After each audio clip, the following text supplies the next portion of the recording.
have a web page. Okay, we're good. We're rolling. Well, you realize when you finally get to present after 20 years of reading the material, how much you're indebted to everybody that's done the tough research.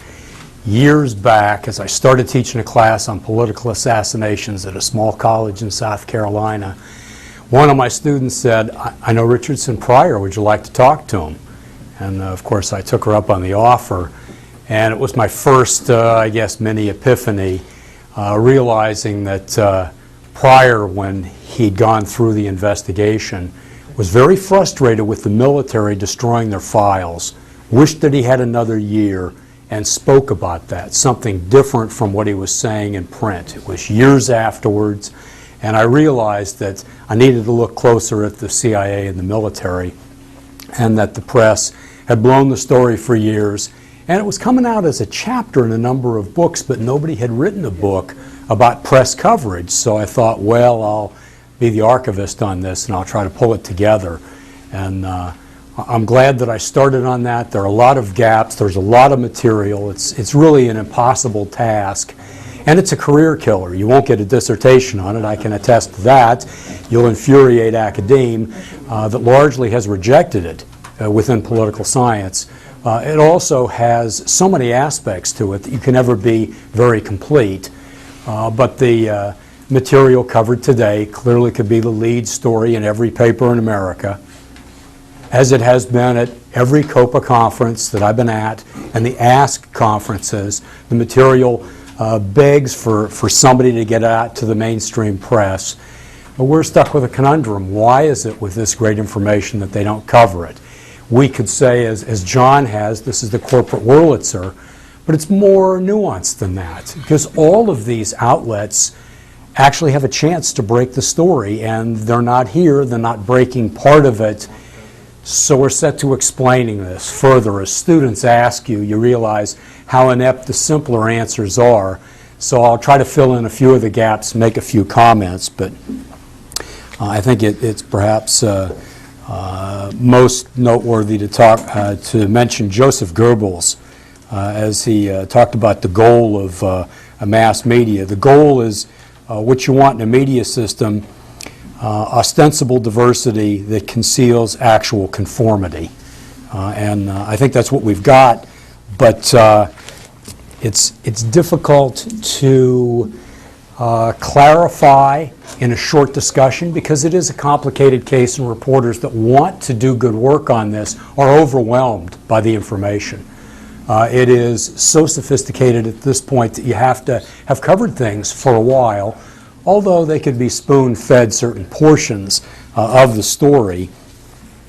I think the most interesting remark that I've heard recently was Jefferson Morley, a reporter for the Washington Post, at a conference back in 2004 in Washington.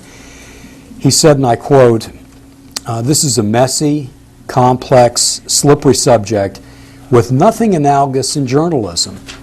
To take on the task of saying something new and definitive at this late date is to sell the story today. The bar is very high. The political implications are huge. People don't like to talk about this consideration in the newsroom. Credibility is on the line. To say there was a conspiracy in an assassination of President Kennedy would be a remarkably bold political statement. The story is old, but the CIA budget is upwards of $20 billion a year. The political implications are very alive. This affects the weighing of fact and belief. Solutions to the assassination will be more political. The best proof is Oliver Stone's controversial hit movie, which was not factual, but it was politics that changed the situation, the declassification of 6 million pages, not journalism. So what I'll do is move back to show some of the ties to create the Cold War cooperation between the press and government, and then I'll drift to some reflections on the case in general. Much as I'm tempted to go through historically, which is the way I set up my manuscript, that would take a while. And frankly, I'm not as eloquent as William Turner, who was able to boil down all that information into a 20 or 30-minute essay, which really is what this calls for. Few Americans had the political background in 1963 to analyze the assassination of President Kennedy and its implications. And not many scholars or journalists accused the CIA of overthrowing foreign governments, manipulating foreign elections, unions, church movements. Few realized the extensive CIA role in psychological warfare, assassination teams, alliances with the media, cooperation with corporations, the autonomous nature of the CIA's foreign and domestic policies, the extensive co-opting of American academics, or the scale and scope of the CIA's domestic operations. Only recently have we learned of Operation Northwoods, approved by the entire Joint Chiefs of Staff, which proposed launching a secret and bloody war of terrorism against America, supposedly originating in Cuba, in order to develop public support for a war they intended to launch against Cuba. Let me...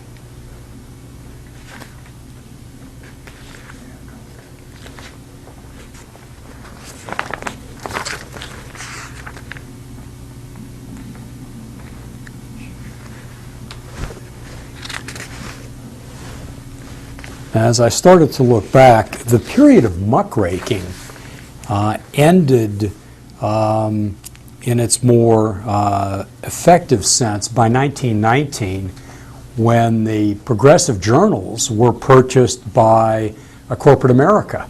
So these voices were effective, but they were essentially bought up. Upton Sinclair gets into this in greater length.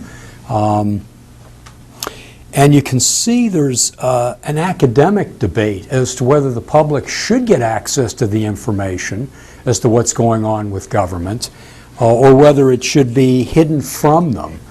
And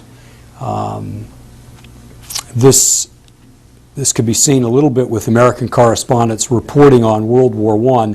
They were far more successful in covering and publishing than their French or British counterparts until America entered the war.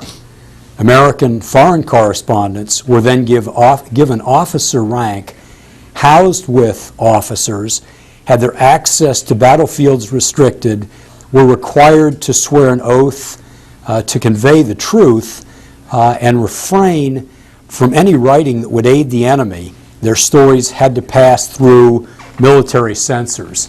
If you will, it was the beginning of the embedding strategy or the management of news. It's pretty easy to trace this throughout history, and to just give a very rough outline. During World War I, mass media leaders coordinated and supervised numerous psychological warfare operations with government agencies through the U.S. Committee on Public Information, directed by George Creel. To its practitioners, it was a necessary progressive management of public opinion, as Walter Lippmann famously noted in The Manufacture of Consent. The U.S. government utilized some of the new strategies in the Red Scares of the 1920s. A competing journalistic notion of public information as necessary to strengthen democracy was advocated by John Dewey, but it failed to resonate as widely as Lippmann's ideas.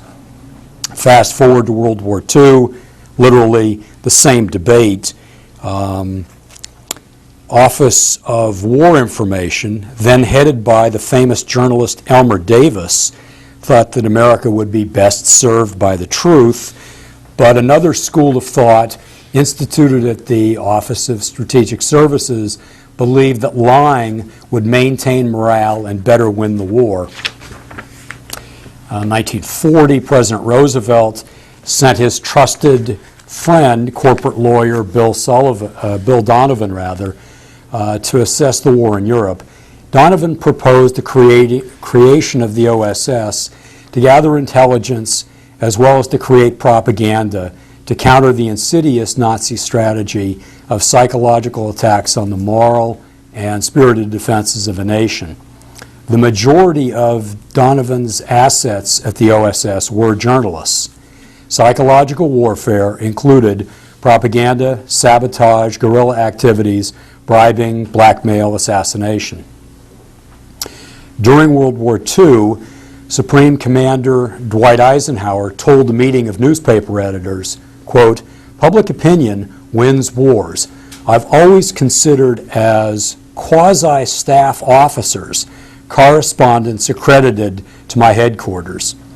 When CBS President Bill Paley began working at the Office of War Information, along with C.D. Jackson, an executive at Time Life, he was given the rank of colonel.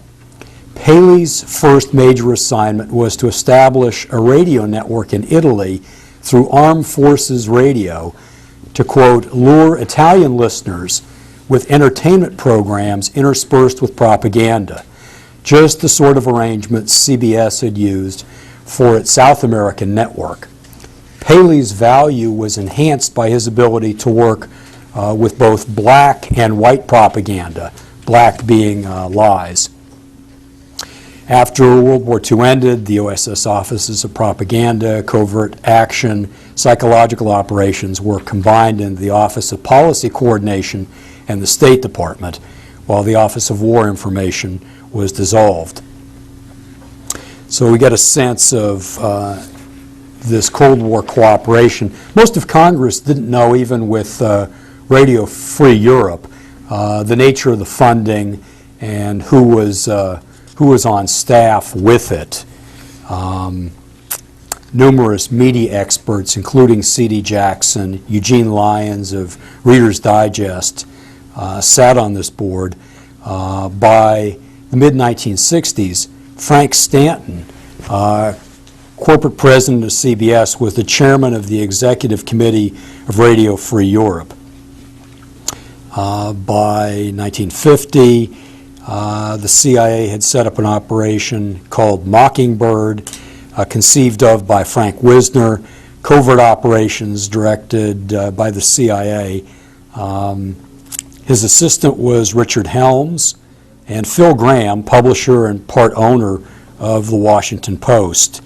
The program was to formalize the recruitment of journalists, and each journalist had a code name, a field supervisor, and a field office.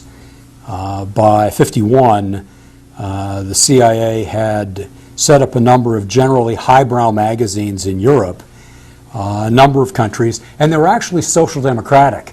They realized they wanted to appeal to moderate socialists, so it wasn't a notion of just conservative outreach. A fellow named Wilford has recently written more extensively on this, a launching of the American Newspaper Guild. Some of you have been through this material, so I'll take liberties and edit it. Some new material that came out in Wilford's book. Some OSS members, Philip Horton and Douglas Carter, served on the magazine staff and maintained their intelligence contacts with Allen Dulles and James Angleton. Carter, an expert in psychological warfare, helped found the National Students Association for the CIA and would later serve as a special assistant to President Johnson. Of note, I think, way back to the Korean War, the censorship heavily impacted reporters. UPI reporter Robert Miller noted, we're not giving them true facts, the public true facts on Korea. We haven't been for the last 16 months, and there'll be a little improvement in the war coverage unless radical changes are made with military censorship. There are certain facts and stories from Korea that editors and publishers have printed, which are pure fabrications. You don't know that when you print them, though, because many of us who sent the stories did not know they were false. General Douglas MacArthur responded to critical reports of the war by expelling reporters or pressuring news organizations to recall correspondents who offended him. The top brass of CBS killed a report by Edward R. Murrow challenging the military's assessment of the war. Bill Paley warned correspondents to be careful of what they said during these difficult times. And I think foreshadowing some of the coverage that we're getting now out of Iraq. In 1953, James Aronson said correspondents assigned to the UN command were not permitted to speak with UN negotiators. They were briefed several hours after each session. They were refused permission to inspect documents presented at the discussions that were dependent entirely on U.S. Armed Forces public relations officers. And it goes on. I think an interesting summation of the period in '53 came from New York Times Chief of Staff John Swinton at a toast before the New York Press Club in 1953 regarding the independence of the press. Said, "There is no such thing at this date in history as an independent press. You know it, and I know it. There is not one of you who would dare to write your honest opinions, and if you did, you know beforehand that it would never appear in print. Any of you would be so foolish as to write honest opinions would be out on the streets looking for another job." By 1954, CIA Special Study Group on Covert Actions, the Doolittle Commission, recommended expanding the role and methods of psychological warfare. It is now clear that we're facing an implacable enemy whose avowed objective is world domination by whatever means or whatever cost. There are no rules in such a game. Hitherto acceptable norms of human conduct do not apply. If the United States is to survive, long-withstanding American concepts of fair play must be reconsidered. We must develop espionage and counter-espionage services and must learn to subvert, sabotage, and destroy our enemies by cleverer, more sophisticated, more effective methods than the ones used against us. It may become necessary that the American people be made acquainted with, understand, and support this fundamentally repugnant philosophy. Well, we didn't find out about this for a long, long time. At its peak, 1967, CIA Communications had an empire embracing 800 news and public information organizations and individuals known as Wisner's Wurlitzer. At a conference that I held at my college back in 1991, I had a chance to talk with Locke Johnson, who worked with the Church Committee as one of its top researchers. He's a professor at the University of Georgia. Church Committee determined there were 400 to 600 reporters that worked with the CIA on a regular basis. So I asked them, is that your sense on it? And was it closer to 400 and 600? He said at least 600. That's the best source that I have on that.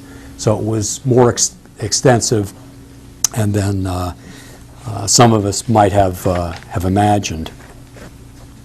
Now, a lot of these ties were social ties. There is a sociological work from a critical perspective that some of you know, The Power Elite by C. Wright Mills, Who Rules America by G. William Domhoff. He's updated that, and he looks at these social ties to see how the elites are tied into banks and corporations, but also government and with the mass media. It ends up a lot of these guys, as you have heard, have gone to school together and socialized together. And you can trace this through for almost all of the major media outlets, and those where the ties are the closest ultimately end up doing more favorable reporting to the Warren Commission and the single bullet theory and Oswald as the lone nut. So there's your kind of foreshadowing, if you will, among others. Let's say, let me pick on the Graham family, but I could pick on a lot of them, and other people have done the heavy lifting, so I merely paraphrase. They were the owners of the Washington Post and Newsweek, and they would hold weekly salons, and they'd invite all sorts of power players So, for example, a typical list of invites in 1960 included CIA asset Joseph Alsop, cousin of FDR, also former Secretary of State Dean Acheson, Allen Dulles, Desmond Fitzgerald, Tracy Barnes, who was Alsop's lifelong friend, Richard Bissell, diplomats Chip Bowen, David Boos, Justice Felix Frankfurter, reporter Arthur Kroc, Walter Lippmann, Cy Schultzberger, and even at time the Kennedys. Joe's brother Stuart, his journalistic partner for years, had been in the OSS, was an old friend of Allen Dulles and Frank Wisner. These links go on and on. Let me give you just a few more from a slightly different take on this. New York Times editor Harrison Salisbury, his comment was, these leaders out of the press and government were Yale and Harvard and Princeton, lawyers, bankers, businessmen, journalists. They were General Alder, Allen Dulles, Ben Wells, Walter Sullivan, James Angleton, John Oakes, his brother, Kim Roosevelt, CIA men who pulled off the Mossadegh coup, Pope Brewer, Kenneth Love, James Reston, Walter Carroll, Richard Helms, with whom he worked in pre-war UPI days, Wallace Carroll. They were all correspondents, wined and dined and flattered by Dulles and Wisner and Des Fitzgerald and Tracy Barnes and Reston, and he goes on with it. So you see those links. It's nothing surprising, but it really is extensive, and I think it does set the framework for us to look at this. Merely in the interest of time, let me jump to some overall reflections.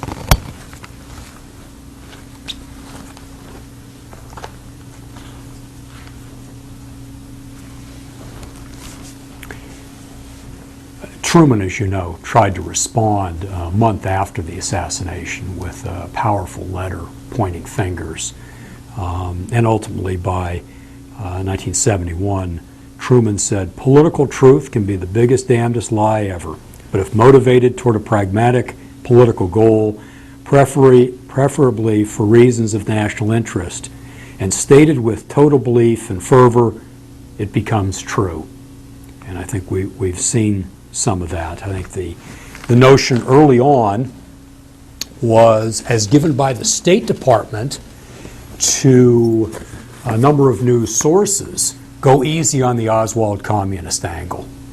And the early reporting ultimately did conform with the major government sources. As Bill Moyer said, the press back then was trusting of government, and they were literally like lobsters in a trap.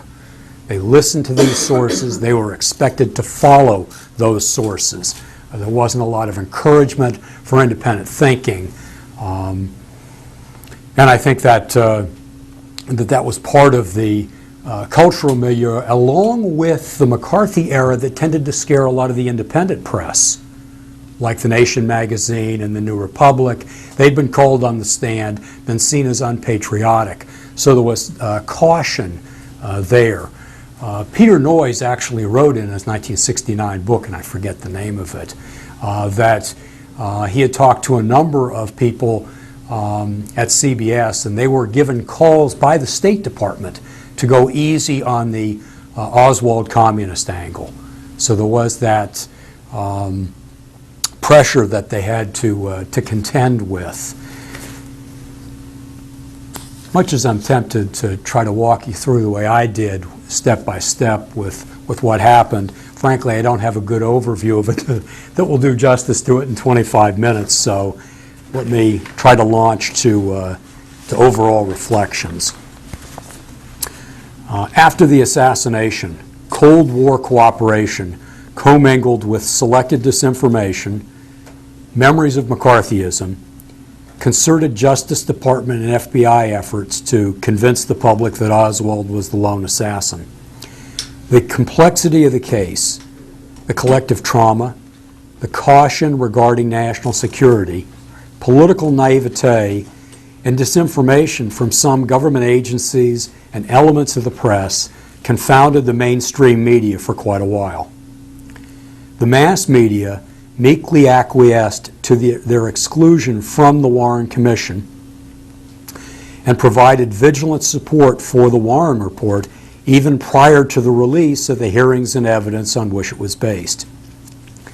Though some intrepid reporters raised questions regarding the Warren Report, the mass media chose not to explore most of these leads. After a few years, an uncoordinated citizens' inquest, along with a handful of alternative and mass media outlets, had poked enough holes in the Warren Report that much of the mass media grudgingly responded. CBS, NBC, Time, Newsweek, the New York Times, the Saturday Evening Post, Life, AP, and UPI, bolstered by CIA briefings, remained largely resistant to the rising chorus of critics. I want to note that AP and UPI, the major news services at the time, put out books that essentially paralleled the Warren Report. These were the leading news services. A lot of information was out there. They could have respectfully disagreed at the end or raised a couple pages of questions. They did not choose to. AP even released their report in 1967, and it was merely a reprint of what they printed in 1964. So we did have these major news agencies, and I'd love to find some media scholar that could give me more history on the AP and UPI, because they were thoroughly folded into the power structure at that point. By the time of the Garrison investigation, government agencies protected their bureaucratic backsides rather than pursue the truth. The CIA and FBI then generated a psychological war to protect themselves and bolster the waning legitimacy of government amid widespread race riots and war protests. The platonic noble lie to initially protect national security had morphed with some of the mass media into the big lie, Goebbels' notion that the great masses of people will more easily fall victims of a great lie than a small one. The media vitality of Watergate was short-lived, and coverage of the assassination remained limited and erratic even after the House Select Committee was formed. Although their report concluded that President Kennedy was probably assassinated due to a conspiracy, most of the mass media denigrated the conclusions and ignored the new leads. The sphere of legitimate controversy had been briefly widened, but the gatekeepers seemingly resisted the questioning of political legitimacy as threatening national security. The alternative media apparently wanted to devote energy to movement building. They didn't cover the House Select Committee hearings very well either. So the case actually had drifted away in the mass media. There were sporadic stories, but not all that many until Oliver Stone's revival of JFK. And as you know, it was savagely critiqued even before the movie came out. Nonetheless, the movie served great purpose to reinvigorate conferences. All of us remember when there were 600-700 people coming to conferences back then. The law was changed, the Assassination Record and Review Board, to declassify 6 million pages of documents. So to some more general comments about American journalism, a loosely organized profession, unequipped to report on anatomy, radiology, ballistics, forensic evidence, trajectories. The codes of journalistic ethics remain unclear. Most journalists reject licensing procedures, are indifferent to professional associations. It's a press system that's been adrift for a long time within an increasingly concentrated ownership in the mass media. Ben Bogdikian puts it at 5 major mass media organizations that have about 140 different ties to each other. So it's not as if they compete. They cooperate in many areas. So it's hard to break through. The standard analysis from more Marxian sociologists would be look at ownership and its needs, then look at advertising, the major moneymaker, and its needs. Those are filters for the truth. But a lot of that's internalized by the major reporters that want their own shows or the best beats and don't want to tell stories about sources for fear they'd be pulled off the source and wouldn't be given subsequent information. The symbiotic relationship. Ted Koppel, Nightline, I think, at the top we could take what he has to say on this and you'll see how he's internalized it. This is an interview with Christina Borgeson. No, I don't just take their government word for it, but when they tell me why they're going to war, I certainly have to give proper deference to. If the president says I'm going to war for reasons A, B, and C, I can't very well stand there and say the president is not telling you the truth. The actual reason that he's going to war is some reason he's not mentioned. I, as a reporter, have to say, here's what the president's saying. Here's what the Secretary of Defense is saying. Here's what the director of the CIA is saying. And indeed, when everyone at this point who has access to the classified information is more or less with one voice agreeing that yes, there appears to be evidence that Saddam Hussein has nuclear weapons, weapons of mass destruction, but certainly chemical and biological weapons, are you suggesting that the entire American press corps then say, well, horse manure? He wasn't going to take them on.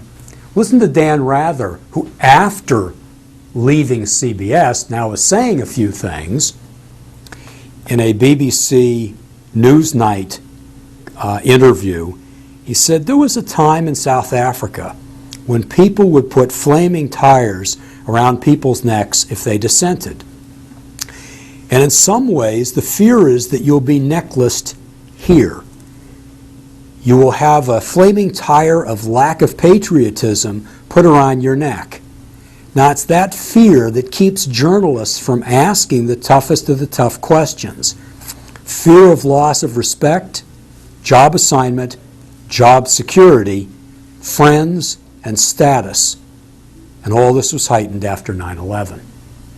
So I'm not suggesting that he goes so far as to come clean with his own past. And we're all aware of how Rather reported things for CBS and their illustrated version of the Warren Report, which came out the day the report was released, or the study done in 1967 that's been much written about with the CIA cooperating with CBS, and they didn't ask the tough questions and rather disagreed but ultimately capitulated to the pressure from the higher-ups at CBS, and the same type of pressure in 1976 when the four-part series came out then that CBS did. But at least he's saying a few things that I think are the insider talking. Let me suggest a few other things. I think a model of a prisoner's dilemma is in effect, where the prisoner thinks there's more to be gained by mutual silence and defensiveness than pursuit of the truth. So none of them raise the issue within the mass media. There's a scholar named Elizabeth Noel Newman in her book The Spiral of Silence explored the notion of silence as reflecting the profound power of social control. If you want acceptance within the ruling elite, of which the mass media are a part, that weighs heavily on pursuing questions of systemic legitimacy. And I think that's the key thing, because in order to look legitimate, there has to be a number of investigative reports, but they stop short of questioning the system's legitimacy. Recall Jefferson Morley's comment, where the editors declare, we hate this story, it's messy, it's inconclusive, and to say anything new, we won't go first because of the extremely large political implications. Morley goes on, he talks about another piece that he tried to get printed where, in essence, to get stuff out, he's willing to take half a loaf. And to have the piece printed, but without much context. So we will get information, but without the context that people new to the case or people that have just read a few books, they won't have enough information to make a lot of sense of the new information. He had a story on CIA officer John Whitten. Some of you may know the article, The Good Spy, for Washington Monthly. And he says, and I quote, "Talking with the editor, good editor, about the last line, Whitten was interested in pursuing the investigation of Oswald's Cuba-related activities. I noted that his thinking along this line paralleled Lyndon Johnson, Richard Nixon, Robert Kennedy, and Fidel Castro. Editor replied, no, I believe you, I just want to cut the line. So Morley says, it's true. The editor responded, but this line about an interesting man at an interesting time tips the piece into being a conspiracy piece. Morley noted, well, the line is true, and you think it's persuasive, so we have to take it out because it's true and persuasive. So I took it out because I wanted the piece published. I quote Morley because I think among the mainstream reporters, and I could be wrong, please, I'm looking for input on this, that he has done the most the last 5 or 6 years and is a good source at looking at some of the filters and difficulties of getting the stuff into the mainstream media.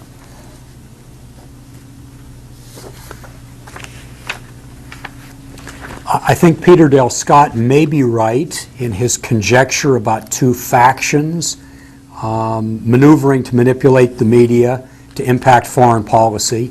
One faction, including CIA counterintelligence and the Deputy Director of Plans, as well as military intelligence, sought to highlight Oswald's communist connections to push for another Cuban invasion. He calls that Phase 1. A much larger faction in government, including the FBI, President Johnson, the State Department, and Congress, wanted to downplay Oswald's alleged Cuban and Soviet connections, ostensibly to diminish pressure for a response that they thought could turn nuclear. Let me take liberties of skipping over a few things in the interest of time. Got a lot on what Garrison had to endure. How legitimate would the government and mass media appear if 45 years later it was proven that a coordinated effort to cover up the assassination had occurred? And they think of this. There is, again, systemic legitimacy for the media organizations to admit they were inept or compromised. The Associated Press now has about 242 bureaus, reports in 121 countries, reaches 1 billion people daily. The AP Board of Directors consists of 22 newspapers, including a lot of them that already have institutional history on this issue, including the Washington Post, McClatchy, Cox Newspapers, ABC, a number of smaller chains. 2 directors are members of the Hoover Institute and the Business Roundtable. 3 are on the board of Mutual Insurance, and 1 is on the board of defense contractor Lockheed Martin. Again, a weaving in to the military-industrial complex, which we've seen in the past. It doesn't get as much research time because it's cumbersome to get to that point. C. Wright Mills did it. G. William Domhoff has done it. I think it's a fruitful area for further research. We see the money lust as seen by the Columbia Review of Journalism. Pressure for profit, perverting journalism, cutting the number of reporters, increasing infotainment. They call it a journalistic malpractice. Academe, let me go after where I'm currently ensconced, can sometimes move material from the periphery to the mainstream, yet assassination research remains marginalized in political science and history. Rigorous research threatens a paradigm shift to accepting that a coup d'etat occurred. Academe would be obliged to admit that they have confused rather than clarified, that American political legitimacy has been lost, that officialdom and mainstream media have acted as unwitting accomplices. Ironically, based on numerous polls, the less formally educated public more effectively sorted through the Warren Report and its coverage. To some extent, academic groupthink paralleled that in the mass media. The notion that their life work had confused epiphenomena with reality and weakened democracy is painful to confront. Philosopher Thomas Kuhn observed that careers, reputations, access to resources, anxiety, and self-deception preclude paradigmatic change, particularly when there's no middle ground existing for reformist views. They either stick to their old views or admit they were wrong, and we're not seeing much change yet, even though the case is ripe for re-examination now. Future scholars may compare the U.S. assassinations of the 60s with the era of assassinations in Japan and Germany in the 30s. The investigation of these assassinations are cases of the U.S. genre of show trials on the assassination. And as many of you know, it isn't just the assassination of President Kennedy. We've seen aborted and synthesized investigations in a number of areas, whether it's the assassination of Martin Luther King, Senator Kennedy, Malcolm X, Watergate, Iran-Contra, BCCI, the October surprise, the invasion of Panama, the 2000 election recount, the 9/11 Commission, the rush to war in Iraq, Abu Ghraib, Guantanamo. They have to admit that a number of these investigations are wrong. And they faltered on all of these challenges. I think we're also facing an aspect in the public dealing with a loss of power and something that's hideous to ponder. And I think it's difficult for the public to ponder things like, let's say, a flood in New Orleans, so we put off all the funding until after the crisis.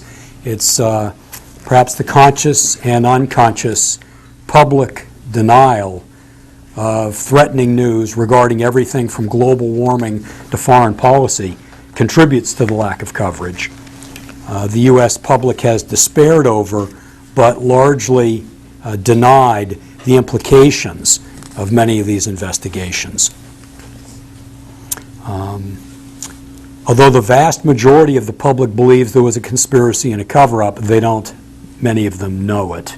To move from belief to knowledge is to move from irresponsibility to responsibility, which is quite threatening. I think that's an aspect of what we're facing.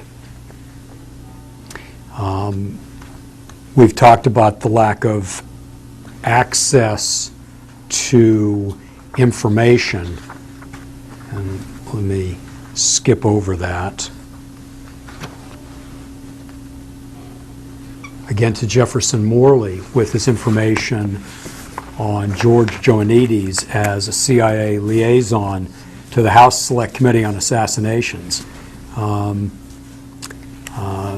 Some interesting work, but appearing in sources that aren't even the standard alternative media of The Nation or The New Republic or Mother Jones or The Progressive or Z. They're not covering it.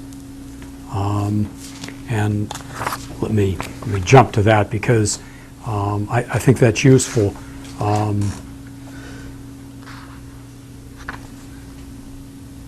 Z sees things more in a structuralist sense, that there aren't splits in a ruling class. For The Nation, Chomsky has written from a structuralist perspective, and so has Coburn. And Max Holland has said essentially that Garrison's a KGB dupe, and that's the position of the Nation.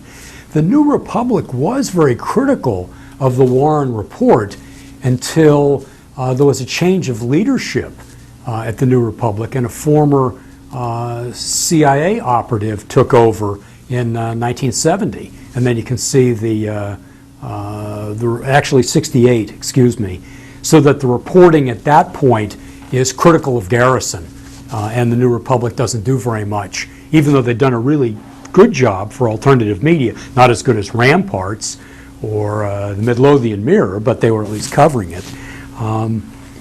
Mother Jones is not elected to do much on this. I.F. Stone. A number of people tried to get I.F. Stone interested, and he wouldn't cover it. Irwin Nola, the Progressive. People tried to get him interested, and he chose not to go that route.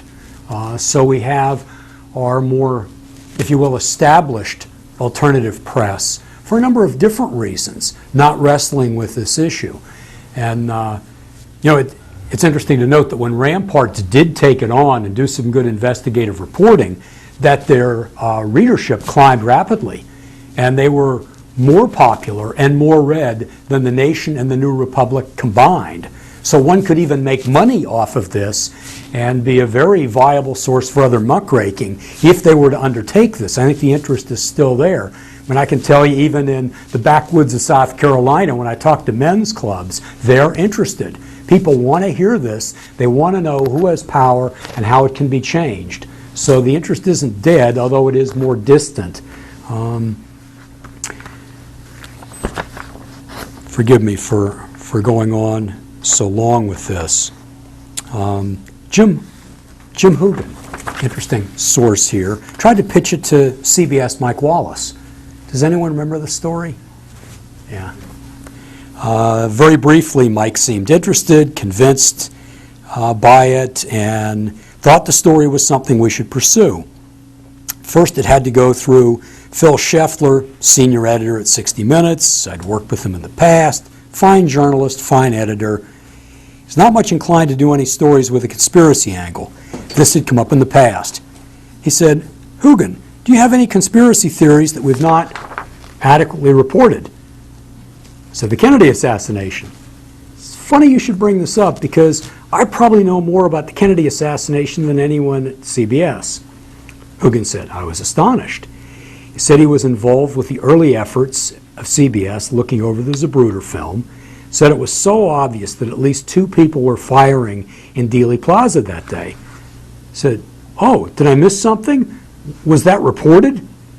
He said that you have to understand that just because 2 people were firing in Dealey Plaza doesn't mean it was a conspiracy. You know, we've heard that line. New York Times, I think, floated it first. I didn't know that to say said, well, that's true, but it's still kind of newsworthy, and I don't recall it coming out. In the end, what did happen is Mike got back to me and said, we're not going with this. Essentially, there were 3 objections. One was that the science at the heart of Don Thomas's work on the police dictabilt, I said that wouldn't be a problem. CBS routinely dramatizes science stories. Mike agreed, but he was concerned that the story might have an ambiguous result. And I said, that's possible, but we know that there's a 96% certainty that the results will be less ambiguous. He said, well, that's true. And then he said, but in the end, we have a bigger problem. Everyone knows that the Warren Commission got it wrong. Everyone knows that it's a conspiracy. That's Phil's point. It's not news. There's such a heavy investment in the story by people in the past.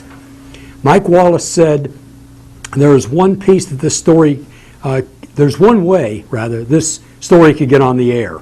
If, let's say, Senator Howard Baker would front the piece, we'd do it. What it meant was that 60 Minutes have only their own credibility, and to sell, basically, and if they get a story like this wrong, they're completely destroyed. But if someone such as Howard Baker were to pitch the story, then we could report, without fear of contradiction, that Howard Baker said A, B, and C, and we didn't get it wrong. So that's what they were waiting for on it.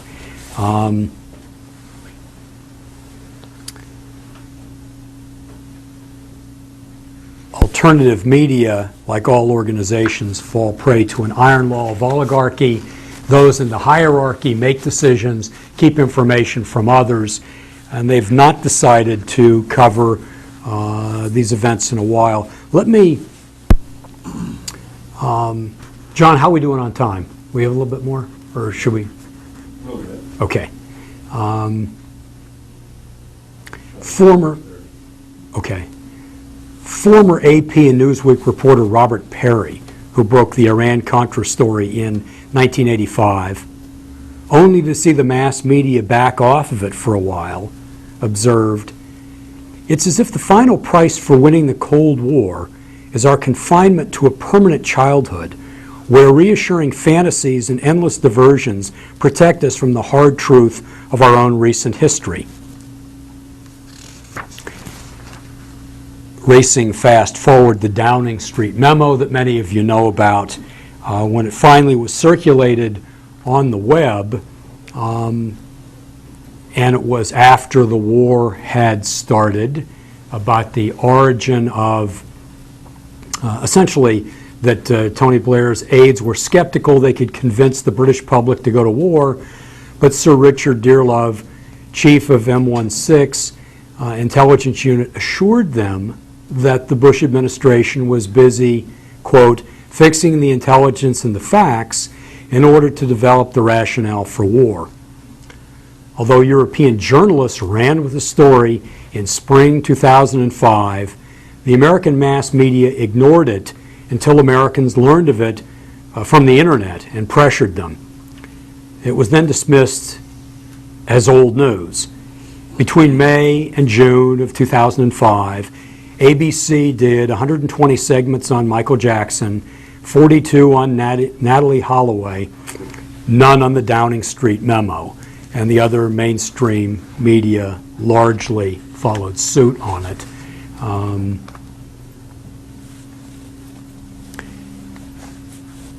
Watergate reporter Carl Bernstein has lamented that the media has abdicated our responsibility, and the consequence of our abdication is the spectacle and triumph of an idiot culture. We know with the current book out by James Douglas, a terrific read, no coverage in the news on that. It could be a lead story by itself, just interviewing him. I actually, by coincidence, had known a theologian that knew Douglas from his theological work. He's very well respected in the theological community. So he writes with great fervor, great clarity on foreign policy. It's a worthy piece. Dan Ellsberg liked it. No mass media coverage on that. It's out there. They certainly have those possibilities. Again, let me close with a few more quotes. One back to John Swinton at the New York Press Club in 1953, with observations quoted by Upton Sinclair, observations quoted by Upton Sinclair. "The business of a journalist is to destroy the truth, to be outright, to pervert, to vilify, to fawn at the feet of Mammon, to sell the country for his daily bread. We're the tools and vassals of the rich men behind the scenes. We're the jumping jacks. They pull the strings, we dance. We're the intellectual prostitutes. Empires do reap what they sow." I, with my students, try to bring things back to traditional notions and say from the Declaration of Independence, it called on us to pledge our lives, our fortune, and our sacred honor to form our nation. The same commitment is needed to reform the nation. Thomas Jefferson declared, "I know of no safe depository of the ultimate powers of society but the people themselves, and if we think them not enlightened enough to exercise their control with a wholesome discretion, the remedy is not to take it from them, but to inform their discretion by education." John Kennedy's admonition for Eastern Europe through Voice of America, 1962, "We seek a free flow of information, for a nation that's afraid to let its people judge truth and falsehood in an open market is a nation that's afraid of its people. So I'm starting with that outline. Thank you for being so patient, and I appreciate your feedback.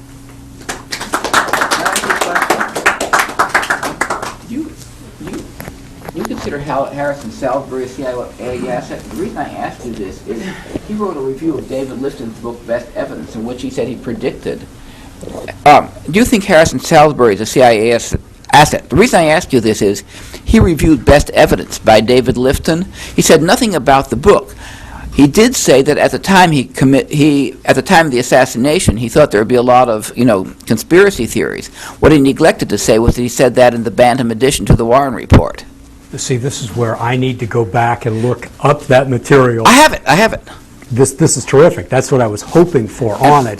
The Times typically was very clear on who they would assign to do books, and they weren't allowing much in that was critical. If you go through book reviews in the New York Times of critical books, they gloss over much of the information that would lead the public to be more critical. As to whether he's an asset, I think it's fair to say it wouldn't surprise me, and it could well be, but he might have infused the cultural norms within the Times that made Peter Keyes, who was one of the investigative journalists that was writing critical pieces, Peter quit because he wasn't getting support at the Times, and Harrison Salisbury, that started an investigation for the Times and was pulled off it to do other things regarding what was going on with Vietnam. That might have been the case. It's a very interesting piece of the puzzle with Times coverage, but it would fit into a larger mosaic of the Times ignoring good books or glossing over information in good books. I'd love to see that, to add it. You know about how they handled the Martin Luther King case where a civil jury declared that there was a conspiracy? Right, and there was essentially an article saying that they wished the King family hadn't have been duped into the process, and that nothing of import essentially came out. I'm paraphrasing on that. They put it on the straight coverage, but they put it on page 11. A civil court finding a conspiracy? Yeah, and the people who worked on that case were very clear about inviting all of the press down to Memphis because they wanted this to be a case study in power and for people to better understand what was going on. And largely the coverage on the best of the new chapters on the King assassination was glossed over by the New York Times and almost all of the mainstream media as well, which is just as resistant in covering that as covering this case or covering the case of President Kennedy. And our conferences in Memphis in 1998 and 2003, I think, are evidence of that as well, or Lyndon Barston with his presentation at this conference, all of which should be page one news. And we're not given that. So it's a fascinating case study that you bring up. I did get interviewed by the AP today on the Knoll. That was a first. That's great news. And there was a lot of press up there when I spoke. The press came out with this version. What they took from it or what they'll show, I don't know. Yeah, I was checking with a friend to see if they're showing any of that. I don't know. They'll probably show that stupid protest up there on the top. Well, I arranged for a shuttle to take people who want to go to the Texas Theater at 6:30 from the lobby downstairs. Bob Groden has yet to present. I'm back to get his laptop and has some amazing new photographic stuff. So I don't know exactly when he'll get back here, but we'll sort of wait, I guess, till we get a fuller house to do that and to do the movies. People can go to this thing and come back from it. Like 10 o'clock? Well, I guess it'll be between 9 and 10. I don't know. JFK is about 2 hours and 20 minutes. Yeah, so JFK will go till 9:30. We'll probably figure around 10 to do Bob. If there's enough people here at 9, we'll show a movie or something. Is Rex here going to present something? Are you going to present something? Good.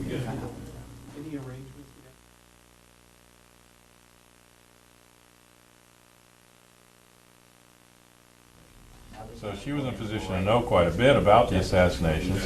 And I think she was then moved to inside Robert Kennedy's, circles and the other Ted and everybody else, into the Kennedy family as a penetrator for that fact. Well, yes, but I mean, she was also the last person to see the Robert Kennedy police file before they locked it up after he was shot.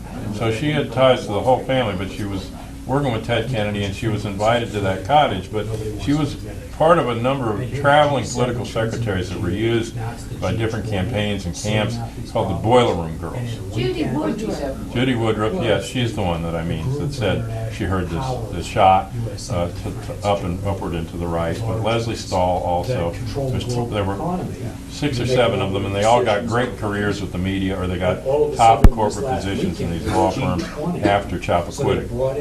And I believe that she was responsible for setting Ted Kennedy up, but I think she thought they were going to kill Kennedy. But actually, and the day is, I believe, creep in the Nixon, because people on the island told me that there were Nixon people crawling all over the island.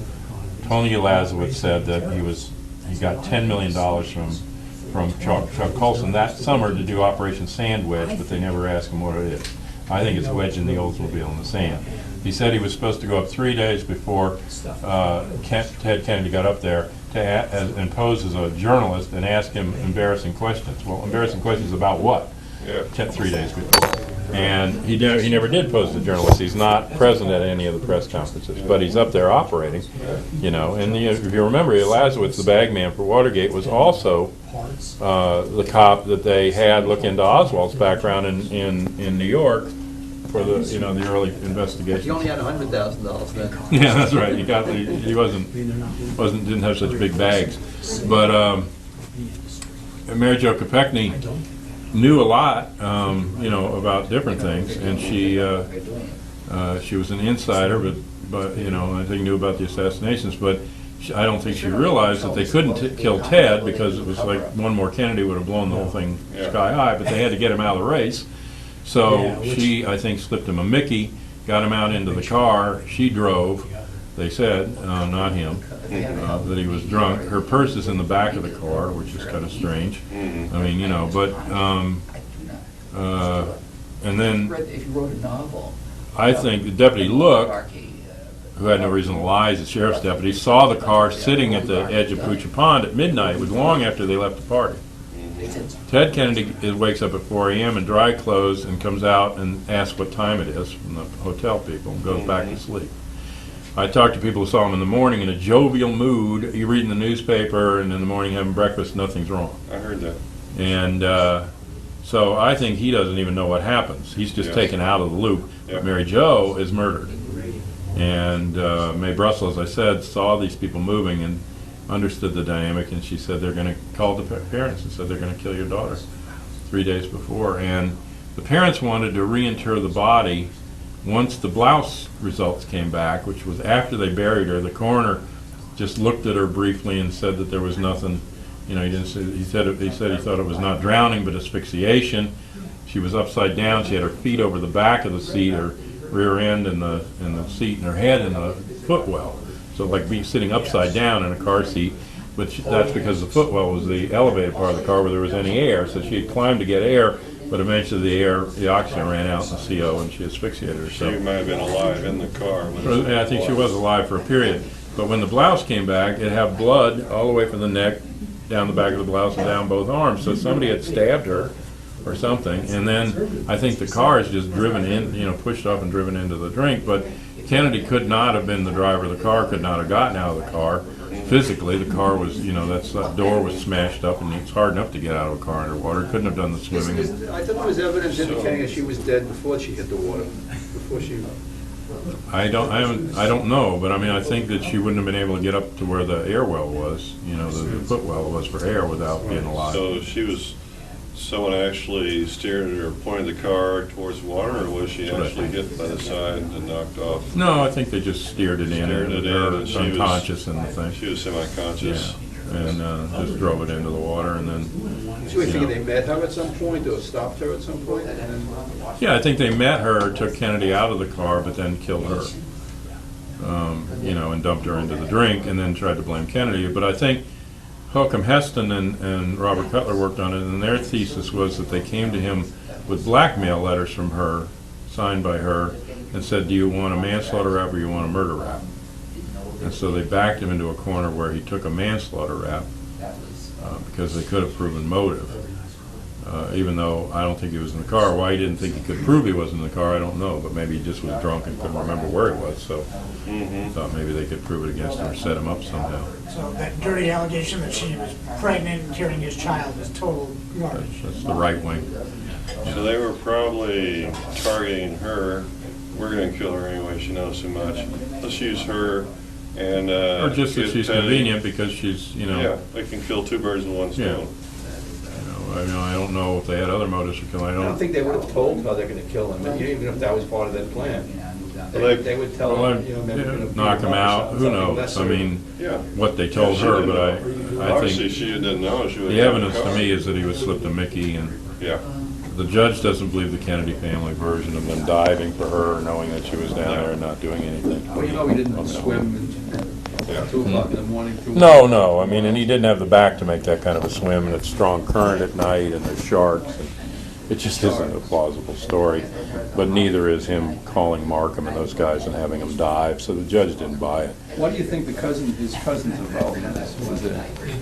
Is that Markham? Is that the Yeah, cousin? right. Gargan and Garden, yeah. I just think that he said, you guys gotta go along with the story, you know, for me, and cover, but I don't, and it was also significant to me that John, you know, JFK Jr.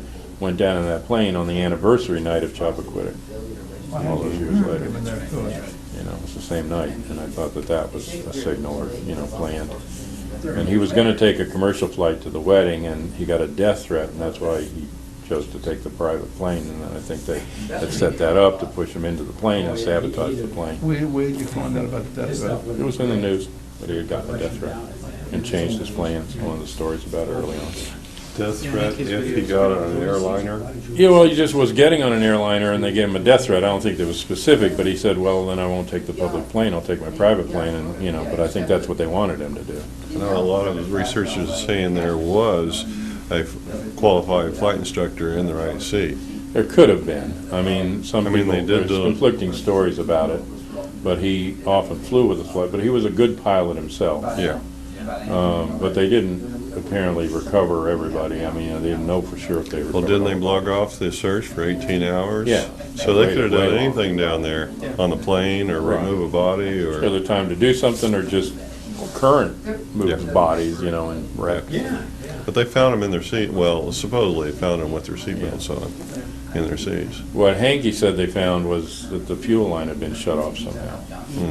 And I don't, he thought that could only be manual, but I do know that they have some capability to interfere with the electronics on planes, and so I think that they can bring a plane down.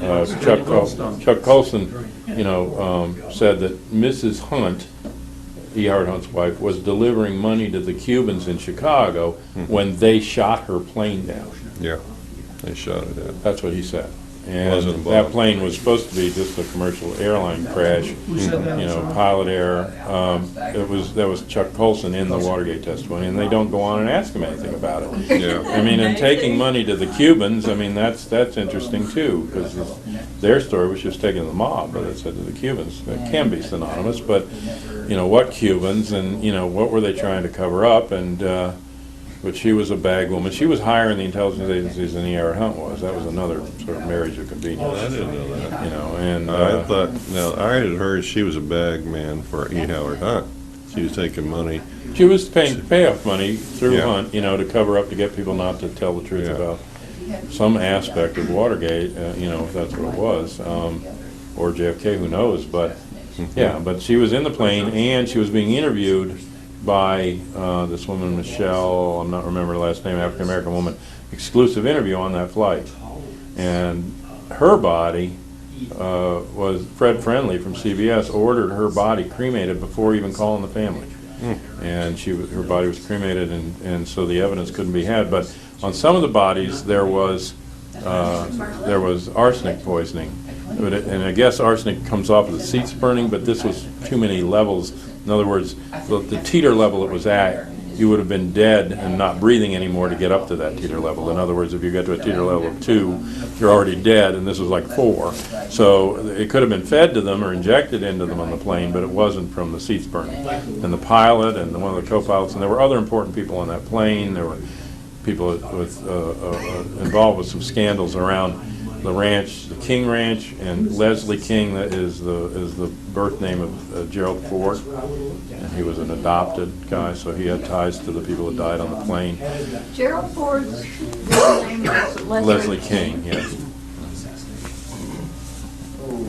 What was the tie-in with Leslie Stahl and the other female reporter? They were other women in the Boiler Room Girls group with Mary Jo that were at the cabin at the party that night. And they got promotions. And afterwards, they went way up at the top of the media, or the top of these law firms and things. I think as hush money. Sure. Give them don't ever talk about Chappaquiddick. Yeah. But I think that there are a number of factors, and the shooting of Wallace I think was connected too, because I think that this was Nixon getting rid of his political enemies. Yes. In that election sequence. So, but I don't think the full story of Mary Jo's ever really been told, and more to it. Yeah, I always wondered why he took that course of action where he would admit to something that he didn't do. Well, that's the best explanation I've seen. Yeah. Is that they could have got him on a murder charge, and he didn't have enough evidence to exonerate himself entirely, I guess. So the premise was blackmail, that they could prove, even if it wasn't true, that he was getting blackmail letters from her. Like they had signed blackmail letters from her that they had. Maybe he'd never seen them. Yeah. Up to that point. But it establishes motive. Yes. For murder, and then if he doesn't have enough, he doesn't have a good alibi, he doesn't, you could frame him. And so they just said take the manslaughter rap, so he did. Yeah. But they knew that would kill him politically. Apparently Mary Jo's parents were satisfied with his private explanation, because they didn't raise much fuss, did they? Well, but they wanted to reinter the body when they found out about the blouse, and a lawyer came in named Blatchford, and convinced them, offered to help them, and convinced them that they shouldn't reinter. Blatchford had been the lawyer that penetrated the Peace Corps for the CIA. And and during the Kennedy administration, and so when a lawyer shows up to help you, show them the door. Yeah, because I've seen that over and over. These lawyers come. James O'Reilly. Yeah, that's right. When they show up to help, it's like when the police surround your house to protect you. Get the hell out of the house. Yeah, I mean, that's the end of the game. But it looked like, I'm not sure, but it looked like they did not blame Ted for their daughter's death. Hold on one second. Hello? Yes. Hey, what's the word? What's your timing? All right. Well, if you can't find me, just call me on this cell. I'm just going to the restaurant downstairs. So. We're not political. What time is he going to show up? Oh, okay. Jim Morrison. That's fine. I didn't know his father was a Muslim. All right. At Big Admiral. Birthday too. You remember? Yeah, that's right. That's right. So you give an ETA? Yeah. Does he have an estimated time of arrival tonight? I told him to come a little before 10 so he could set up the computer. We'll do it at 10. Yeah. Who was the other girl besides Leslie Stahl? Judy Woodruff is one. There's 2 or 3 others. They're not coming to the top of my head. That's okay. Doris Kearns Goodwin isn't part of the group, is she? No, sorry. No, she would No, not. these were young, pretty political secretaries. Woodruff is on, the one's on PBS now. Yes. She's at, why'd she take the job? She is the one that I mistakenly said was Stahl. It was Woodruff that was at the Hinckley shooting and said the shot came from above and to Yeah, the she right. made that mistake, so they banished her to PBS.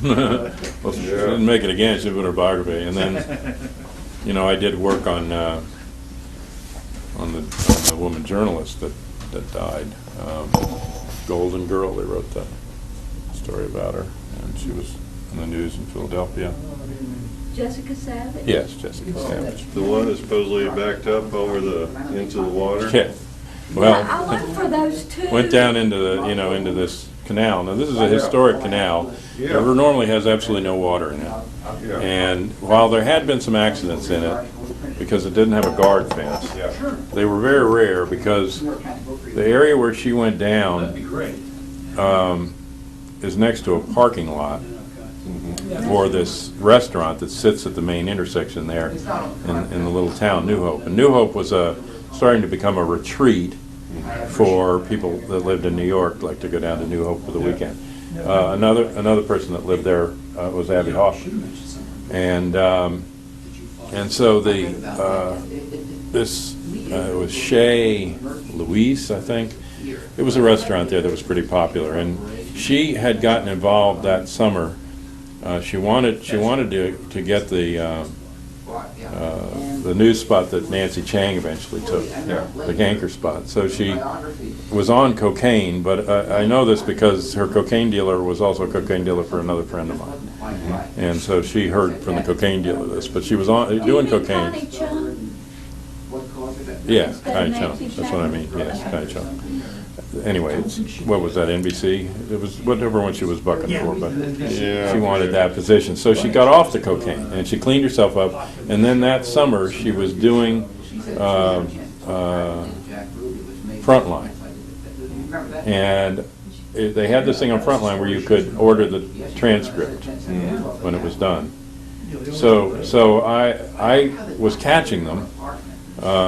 You know, I don't watch very much TV, but I was catching them, and I saw something that she was going to do one, and it was on the death of this guy, Bloomington or Bloomingdale, that was the head of the NFL, and it was called The Secret History of the NFL, and it was about this guy that was head of the NFL, and he was challenging a mob thing that was around point shaving for betting wins, and there was this mob thing to corrupt the NFL scores, and he was challenging it and trying to get the mob out of it and stop it. And then he was a good swimmer, but he went swimming at the beach and he supposedly drowned. And the family didn't believe it, and they had raised these questions. So that was one. Then the next one she did that summer, because after that I got the transcript and I started watching her. The next one was called God's Banker. And it was the story of P2, the propaganda due and the death of the guy that's hung under Roberto Calvi is found hanging under Blackfriars Bridge. yeah, it's in the movie Godfather 3, actually. She did a story. And she did independent investigation on it, and she went there and she identified the people that he was last seen with before he was found hanging on the bridge the next morning.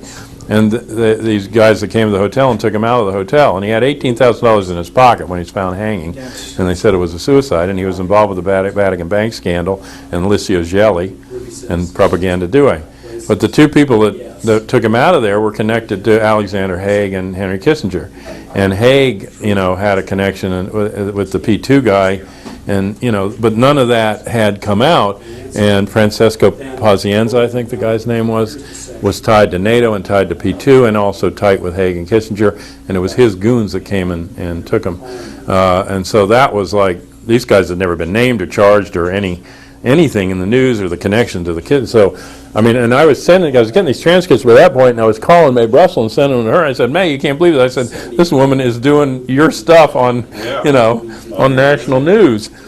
Then the last show that she did was, there was that one, there was God's Banker, and there was, The Rat Line.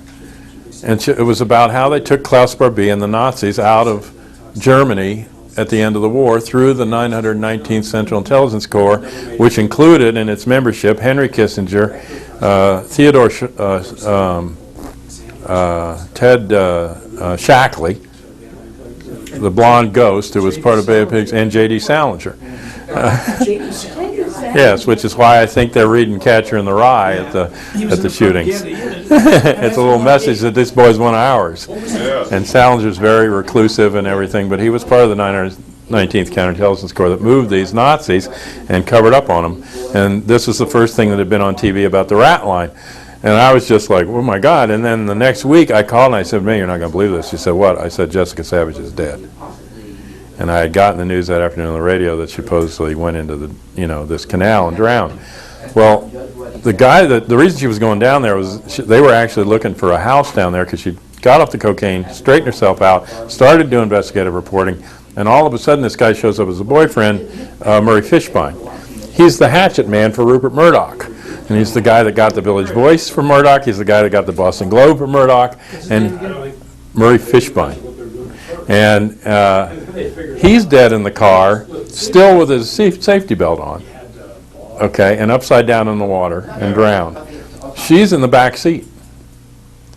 And the dog is in the back seat, and the dog tried to get out of the car and scratched, but there's no signs that he or she tried to get out of the car. Okay. So I drove right down to New Hope. Well, the first thing I did was I called 3 places. I called the newspaper editor, I called the coroner's office, and I called the police department. Okay? And what I found out was that the car wasn't discovered till like 12:30 at night.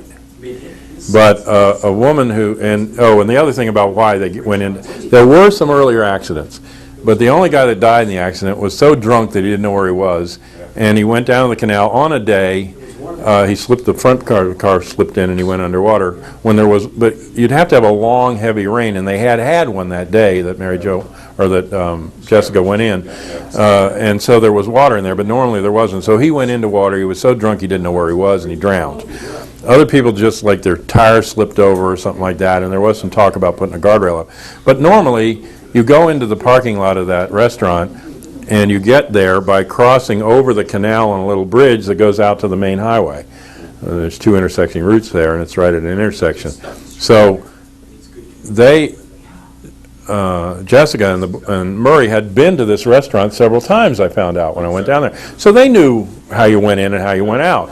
To get to where they went down the canal, they had to drive past 2 signs that said trespassing, no entry, and some bushes on a little gravel driveway that goes back behind some houses that are there, and it's just their personal driveway. So nobody drives out that way. There's no reason to drive out that way, you know. And then the car is found with the wing sticking up, but it's basically completely turned over and upside down, and they draw it back out. And they had a picture of the car. It's a station wagon, and it's got a V down the roof from the front to the back.